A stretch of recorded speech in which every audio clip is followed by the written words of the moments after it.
Have you ever kicked back after a long day, maybe with a glass of wine or a nice cold beer, only to find your shoes suddenly feel like they've shrunk 2 sizes?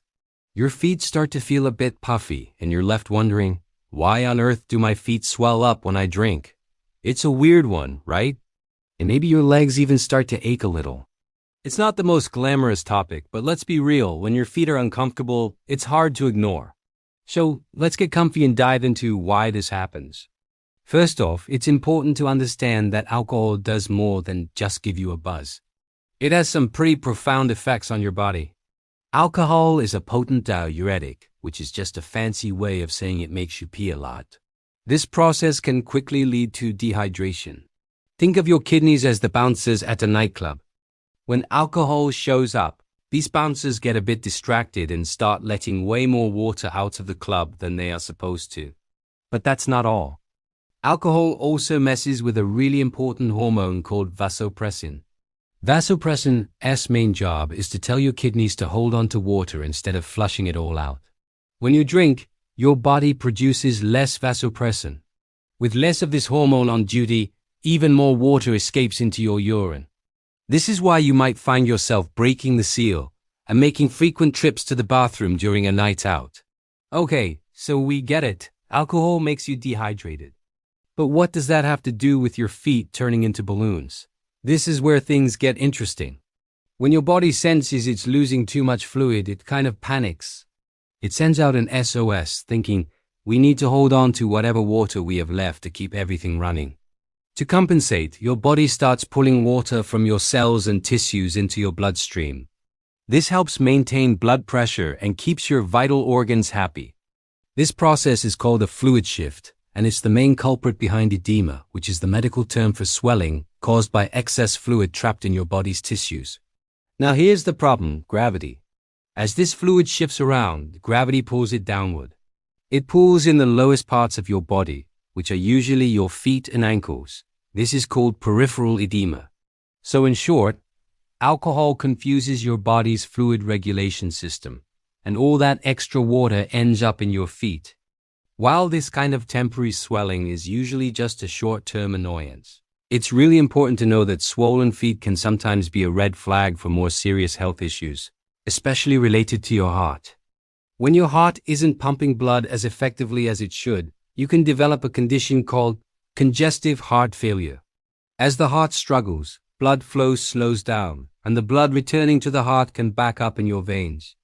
This backup increases pressure, pushing fluid out into the surrounding tissues and causing swelling, particularly in your legs, ankles, and feet.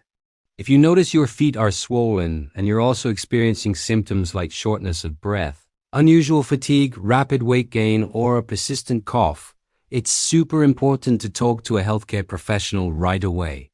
These could be signs of a heart problem that needs immediate attention. Another major organ to consider is your liver.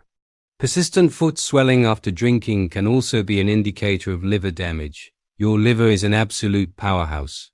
It detoxifies your body, stores essential vitamins, manages your blood sugar, and produces proteins that are crucial for blood clotting. When the liver is damaged, often by excessive alcohol use, it can't do its jobs properly. One of these jobs is producing a protein called albumin. Albumin acts like a sponge, keeping fluid inside your bloodstream. When your liver is struggling and albumin levels drop, fluid can leak out and accumulate in your tissues, causing edema. And again, thanks to gravity, this fluid often settles in the feet and ankles. This could be your body's way of telling you that your liver needs a break. In more severe cases of liver disease like cirrhosis, fluid can also build up in the abdomen, a condition known as ascites. If you have swollen feet along with abdominal swelling and weight gain, it's definitely time to see a doctor. There's one more serious condition to be aware of: pulmonary edema. This is when fluid collects in the air sacs of your lungs, making it very difficult to breathe. It's often caused by heart conditions like the congestive heart failure we just talked about. The increased pressure in the blood vessels of your lungs forces fluid into the air sacs, which keeps your lungs from filling with enough air. While pulmonary edema doesn't directly cause swollen feet, the underlying cause, the struggling heart, often does. So, If you have swollen feet and are also struggling to breathe, feeling extremely tired or have a rapid, irregular heartbeat, please seek medical help immediately. So, when should you really start to worry? The bottom line is this: while occasional, mild swelling after a night of drinking is likely just your body reacting to dehydration, you should never ignore persistent or severe swelling. If your swollen feet are accompanied by any of those other worrying symptoms we've discussed, it's crucial to get it checked out. The earlier a potential health problem is found, the better it can be treated and managed. Now for the good news. You have a lot of power to prevent this from happening. The most effective way to stop your feet from swelling is to reduce or even cut out alcohol. Making this change can improve your health in so many ways. But here are some practical steps you can take. First, try swapping your alcoholic drink for a non-alcoholic alternative. There are so many amazing mocktail recipes and alcohol-free beers and wines out there now. You can still have that feeling of a special treat without the negative side effects. Next, hydrate, hydrate, hydrate. Drinking plenty of water is key. It counteracts the dehydrating effects of alcohol and helps prevent that fluid shift that leads to swelling. It also helps to simply limit your overall alcohol intake. Try having several alcohol-free days each week. This gives your body a much-needed chance to recover. Getting your body moving is another great tip.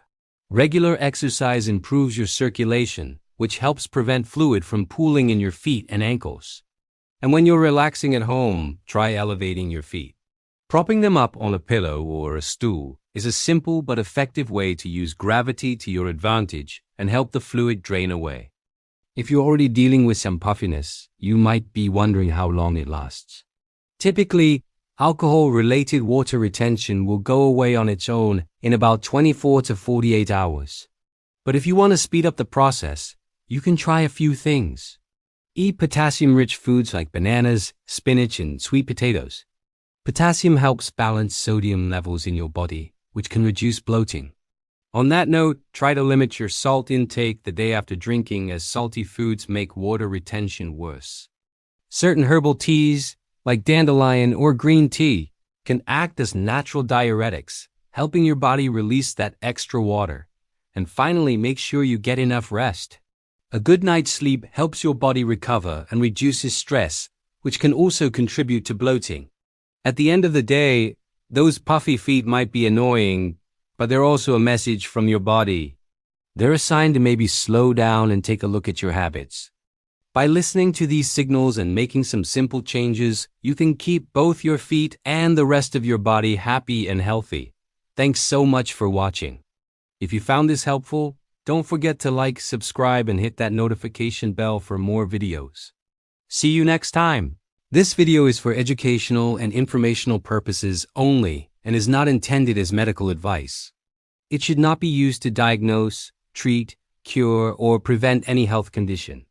Always consult a qualified healthcare professional before making any changes to your health, medical treatment, or lifestyle.